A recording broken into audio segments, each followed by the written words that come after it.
O'zbekiston Savdo-sanoat palatasi va Biznes ombudsman hamkorligida turizm, gastronomiya va maishiy xizmatlar, shuningdek, qurilish sohasida faoliyat yuritayotgan tadbirkorlar ishtirokida ochiq muloqot o'tkazildi. Unda ushbu yo'nalishlardagi biznes vakillarini qiynab kelayotgan masalalar muhokama qilindi. Hozirgi lavhamiz aynan shu haqda.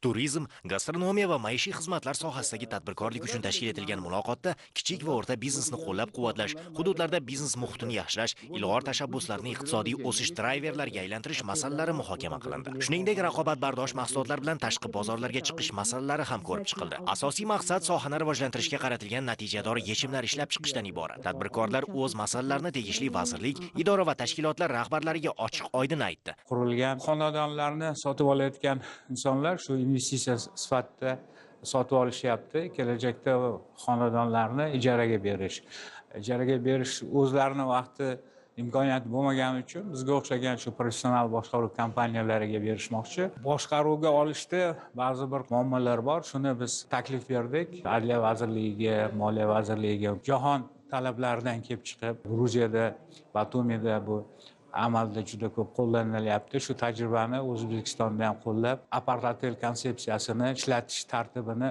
yaratsak, maqsadga muvofiq bo'ladi. Davlatimiz rahbari bilan uchrashuv bo'lib o'tgandik. Mehmonxonalarga subsidiya olinishda qiyinchilik bayon qilgandan keyin davlatimiz rahbarining topshirig'iga ko'ra bizning mehmonxona subsidiya oldi.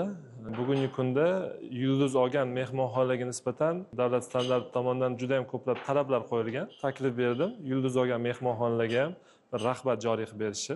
Mehmonxonalar to'layotgan turistik yig'im mehmonxonadagi xonalar soniga qarab belgilangan. Shunga bir taklif kiritdik. Mehmonxonalarning turistik yig'imini qayta ko'rib chiqib, mehmonxonaning xonani narxiga nisbatan qo'llashni.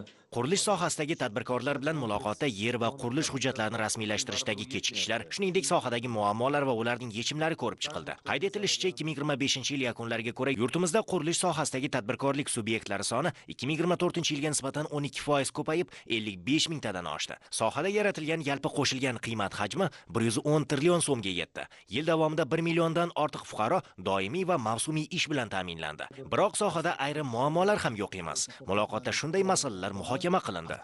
Agarda biz ishlab chiqarish korxonasi sifatida oladigan bo'lsak, yangi ish joylari yaratish uchun yangi ishlab chiqarish binolari kerak. Bu binolarni qurish uchun ko'p vaqt talab qiladi. Bu vaqt talab qilish uchun hujjat aylanish tezligini juda uzaytirib yuboryapti. Men shu uchun aytdimki, agarda respublika kadastrida raqamlashtirish tizimini tezroq qildirsa, qurilish jarayonlari tez ketadi. Mana bugun men shu muammolarni o'rtaga tashlagan edim. Yangi agentlik savollarimizga aniq va tiniq javob berdi. Men bundan xursand bo'ldim. O'zimda muammolarimni hal qildim. Hozirgi kunda qurilish obyektlari, developer loyihalarini amalga oshirish bo'yicha majmuaviy qurilishga o'tishimiz kerak deb hisoblayman. Sababiki, ya'ni o'sha katta yer uchastkalarida atrofida joylashgan transport infratuzilmasi, muhandislik tarmoqlarini va ijtimoiy soha obyektlari o'sha xizmatdan foydalanish yuzasidan aynan shu chegaralarini belgilash maqsadga muvofiq bo'ladi. Taklifim shundan iboratki, aynan shu kompleksda yerlarni loyiha amalga oshirish uchun, misol uchun, yashil hudud bo'lish kerak. Aynan shu qanaqadir foizda yoki umumiy maydonidan oladigan bo'lsak, ijtimoiy soha obyektlari, misol uchun bolalar bog'chasi, maktablari bo'lish albatta kerak va o'shaning ta'minlanganlik darajasiga kamrab olishiga va atrofida joylashgan uy-joylarni aynan shu ijtimoiy soha obyektlariga 15 daqiqa ichida yetib boriladigan tizim yaratishimiz kerak. Muloqotda ishtirok etgan 300 ga yaqin qurilish kompaniyalari vakillari va developerlar o'zlari to'qnash kelayotgan muammolarni o'rtaga tashlab, mutasaddilar ishtirokida muhokama qilindi. Individual muammolar joyida hal etildi. Tizimli masalalar ro'yxati shakllantirib olindi. Ularni yuqori davlat organlariga kiritishga kelishib olindi.